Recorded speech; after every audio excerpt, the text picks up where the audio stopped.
안녕하세요. 반갑습니다. 오늘은 범죄 세계에서 악명 높은 어머니와 아들이 공모하여 사기와 절도, 살인을 저질렀던 사건을 소개합니다. 그들의 이름은 엄마 산테, 아들 케니입니다. 이 두 사람은 살인과 사기, 그리고 기이한 실종 사건들로 84건의 이름을 올렸습니다. 그녀는 미국 역사상 가장 악명 높은 사기꾼이며 연쇄 살인범으로 불립니다. 또한 어머니와 아들은 시신을 훼손하고 유기하는 끔찍한 범죄를 저질렀다는 것입니다. 특히 두 사람의 이면에는 충격적인 비밀이 숨겨져 있었습니다. 1998년 3월 14일, 로스앤젤레스 경찰은 쓰레기통을 뒤지던 노숙자로부터 끔찍하고 소름 돋는 911 전화를 받았습니다. 쓰레기 봉지에 쌓여있는 시신은 남자로 훼손된 상태였습니다. 수사관들은 피해자가 머리 뒤쪽에 총상을 입었으며 63세 사업가 데이비드 카즈딘이라고 확인했습니다. 이 사건으로 미국 역사상 가장 악명 높은 사기와 위조, 그리고 살인의 복잡한 사건이 풀리게 됩니다. 1998년 7월 5일, 산테는 아들 케니를 애정어린 눈빛으로 바라보며 커피를 한 모금 마시고 만족스러운 미소를 지었습니다. 그들은 집주인이 많은 문제로 두 사람을 힘들게 했다며 잠재우는 유일한 방법은 집주인을 살해하는 것이었습니다. 케니는 실행자로서 행동했고 산테는 범행 현장을 깨끗이 정리했죠. 그리고 한동안 조용히 지내며 법망을 피해왔습니다. 그러나 시간이 지날수록 집주인의 실종이 알려지면서 수사망은 좁혀져 갔고 사건은 새로운 국면을 맞이했습니다. 당국은 대대적인 수색 작전에 나섰고 산테와 케니는 처음으로 경찰의 압박을 느끼게 됩니다. 과연 그들은 어떻게 이 상황을 빠져나갈 수 있을까요? 이 사건에서는 그들의 범죄와 그에 따른 수사, 그리고 사치스러운 생활을 유지하기 위해 사악한 행위를 기꺼이 저지른 조종적인 어머니와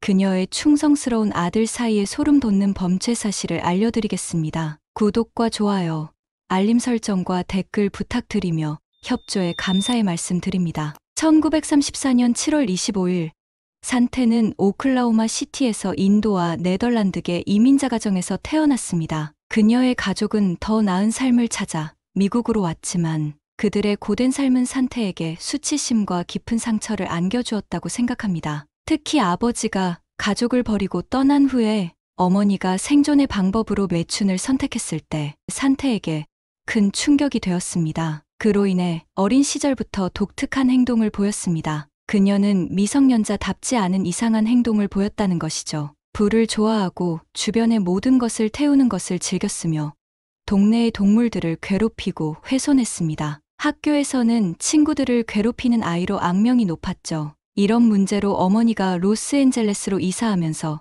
체인버스 부부에게 산테가 입양되는 것을 허락했습니다. 그러나 체인버스 부부는 멀티플렉스 극장을 운영하며 산테를 올바르게 키우려 했지만 그녀의 본성을 바꾸는 데는 역부족으로 실패하고 말았습니다. 산테는 만나는 모든 사람을 두려움에 떨게 했지만 친구 루스만은 예외였습니다. 루스는 유일하게 신뢰할 수 있는 사람이었죠. 고등학교를 졸업한 후에 산테와 루스는 산타 바바라로 이주해 언론학을 공부하기로 합니다. 하지만 산테의 마음속에는 전혀 다른 계획이 자리 잡고 있었어요. 그녀는 불법적인 활동, 특히 위조 범죄에 관심을 갖기 시작합니다. 그녀의 첫 범행 대상은 놀랍게도 친구 루스 남자친구의 아버지였습니다. 산테는 그에게서 거액을 가로채고 명품 옷, 보석, 향수, 화장품을 구매하는 데 사용했죠. 이렇게 시작된 산테의 범죄 인생, 과연 어떻게 전개될까요? 그녀는 자신의 삶을 유지하기 위해 돈이 필요했습니다. 산테에게 돈은 생존 그 이상의 의미였습니다. 그녀의 화려한 삶을 유지하기 위해서였죠. 이를 위해 선택한 방법은 바로 다른 사람들을 이용하는 것입니다. 그녀는 매력적인 외모를 무기로 삼아 많은 이들을 유혹했습니다. 마치 엘리자베스 테일러를 연상시키는 미모로 사람들을 사로잡고 조건 없는 사랑을 약속하며 그들의 마음을 훔쳤습니다. 이를 이용해 수많은 남성들이 산테의 달콤한 말에 넘어갑니다. 산테의 두 번째 희생자는 1956년 5월에 결혼한 리였습니다. 그러나 그들의 결혼 생활은 불과 석 달 만에 끝이 납니다. 산테의 사치스러운 생활 때문에 리는 파산하고 말았죠. 이후 고등학교 시절의 연인이었던 에드워드 켄트와 두 번째 결혼을 하여 아들 켄트 워커를 낳았습니다. 하지만 산테의 사치스러운 생활은 계속됐고 에드워드의 수입으로는 감당할 수 없었습니다. 산테의 소비는 수입을 훨씬 초과했고 그녀는 두 가지 방법을 선택합니다. 하나는 그녀의 고급스러운 생활을 지원할 애인을 찾는 것이었고 다른 하나는 보험 사기를 저지르는 것이었습니다. 그녀는 자신이 살던 집에 불을 질러 보험금을 타내곤 했습니다. 이런 일이 반복되자 경찰은 그녀를 사악한 여자라고 불렀습니다. 그러나 의심을 피하기 위해 산테는 가족을 데리고 사크라멘토로 이사합니다. 그녀는 새로운 범죄를 시작하며 이어갔는데요.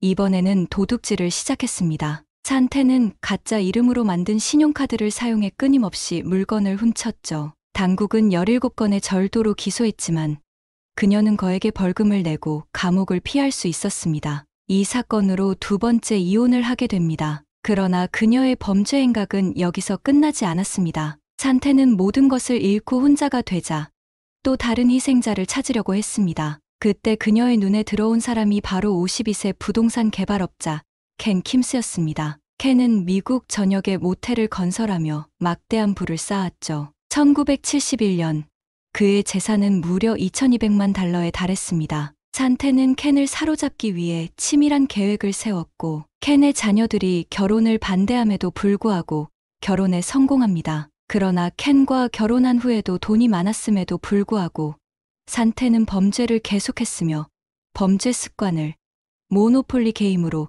여길 정도로 강박적인 도둑이었습니다. 그리고 1975년 3월 24일 아들 케네스 케니카람이 태어나면서 새로운 이야기가 시작됩니다. 산테는 케니의 어린 시절을 철저히 통제했습니다. 아들 케니를 세상으로부터 완전히 고립시키죠. 가정교사를 통해 교육을 받게 하고 친구를 사귀거나 또래 아이들과 어울리지 못하게 했죠. 마치 새장 속의 새처럼 케니를 통제했다고 할 수 있지요. 산테의 이러한 행동은 케니와의 관계를 독특하게 만들었습니다. 더 놀라운 것은 산테가 자신의 어두운 비밀을 아들과 공유하기 시작했다는 점이에요. 그녀는 자신의 범죄 행각에도 케니를 끌어들입니다. 부유한 가정에서 태어나 어머니의 사랑을 받은 케니는 어렸을 때부터 응섭받는 마마보이가 되고 말았습니다. 하지만 1985년 7월 그들의 호화로운 생활에 FBI가 등장하면서 모든 것이 바뀌게 됩니다. FBI가 라스베가스에 있는 그들의 집에 들이닥쳐 산테를 체포했거든요. 그녀는 멕시코 이민자들의 취약한 상황을 이용하여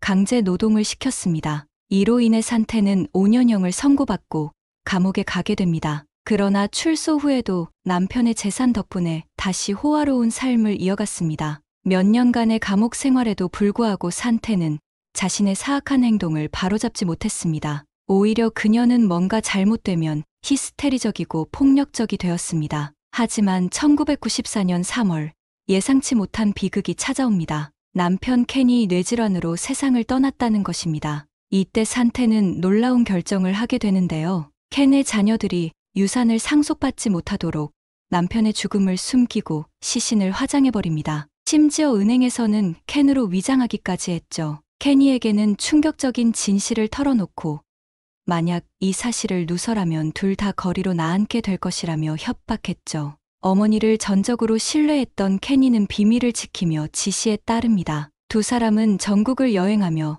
수많은 화이트 칼라 범죄를 저질렀습니다. 위조, 신용카드 사기, 재산 사기를 저지른 혐의로 여러 주에서 수배되었습니다. 1990년대 중반부터 후반에는 방해하는 사람을 죽이기 시작했습니다. 산테는 세 번째 남편의 사망을 무려 2년간이나 숨기고 있었어요. 그러나 위기가 찾아옵니다. 은행 투자자인 사이드 빌랄 아흐메드가 바하마에서 수상한 금융거래를 발견하게 됩니다. 그는 켄을 직접 만나기 위해 집으로 찾아갔지만 산테와 케니는 그를 맞이하며 켄이 급한 일로 출장 중이라고 둘러댑니다. 그날 저녁 식사에 초대하고 살해했던 것입니다. 케니는 시신을 바다에 버렸고 시신은 발견되지 않았습니다. 이때 두 사람은 플로리다로 도망을 갑니다. 그곳에서 여러 차례 절도를 저지르다가 절도죄로 구금되었지만 이상하게도 풀려납니다. 그리고 또 다른 사건이 그들을 기다리고 있었습니다. 오랜 친구였던 데이비드 카즈딘이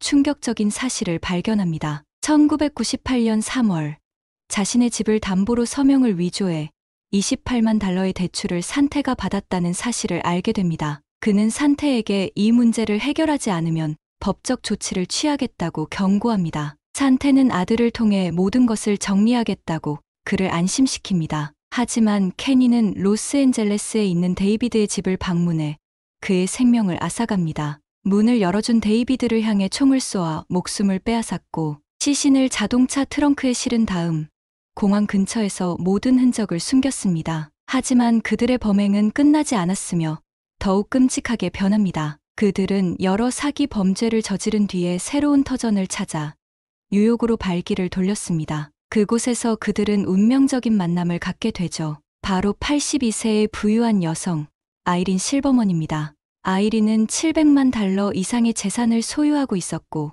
아파트를 임대하고 있었죠. 산태와 케니는 그 아파트에 들어가 살면서 은밀한 계획을 세우기 시작합니다. 그들은 우선 아이린의 서명을 위조해 그녀의 저택 중 하나의 소유권을 변경했습니다. 그리고 서류를 공증받으러 가는 날 예상치 못한 방향으로 흘러갑니다. 그날 아이린은 갑자기 사라졌습니다. 1998년 7월 5일 이 사건을 저지른 모자는 뉴욕의 고급 카페에서 축하까지 했습니다. 아이린의 실종 사건은 곧바로 경찰의 주목을 받았고 주변 인물들이 수사 대상이 되었습니다. 특히 최근에 아이린의 삶에 새로이 나타난 사람들을 조사하게 되자 바로 케니와 산태가 의심을 받게 됩니다. 경찰은 아이린의 일기에서 케니의 이름을 발견했는데요. 그녀는 새로운 세입자들에게 불안감을 느끼고 있었습니다. 경찰이 케니와 산태의 신원을 조사하자 그들은 이미 여러 사기와 절도, 위조 혐의를 받고 있다는 사실이 드러납니다.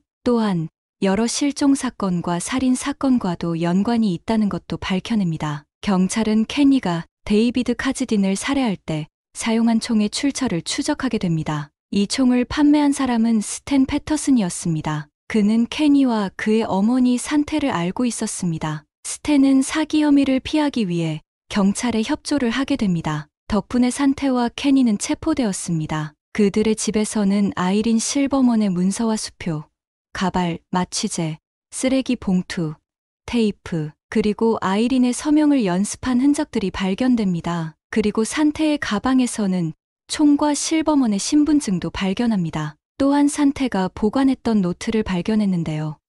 노트에는 그들의 범죄에 대한 자세한 계획이 설명되어 있었으며 여기에는 데이비드 카즈딘을 분명히 언급한 kill DK라는 문구가 포함되었습니다. 1998년 12월 산태와 케니 키메스는 법정에 서게 됩니다. 이들은 무려 80사건의 혐의를 받고 있었고 그 중에는 아이린 실버먼의 살인 혐의도 포함되어 있었지요. 비록 그녀의 시신은 끝내 발견되지 않았지만 증거들은 충분했죠. 그러나 케니는 아이린을 목 졸라 살해하고 시신을 뉴저지의 쓰레기통에 버렸다고 진술했습니다. 재판 과정에서 산태는 자신의 변호사들이 자신을 함정에 빠뜨렸다며 비난했고 검사에게는 헌법을 살해했다고 비난하는 극적인 행동을 보입니다. 그러나 이러한 행동은 재판에 전혀 도움이 되지 않았죠. 결국 그녀는 유죄 판결을 받고 120년형을 선고받았습니다. 케니는 125년형을 선고받았고요. 그런데 여기서 끝이 아닙니다.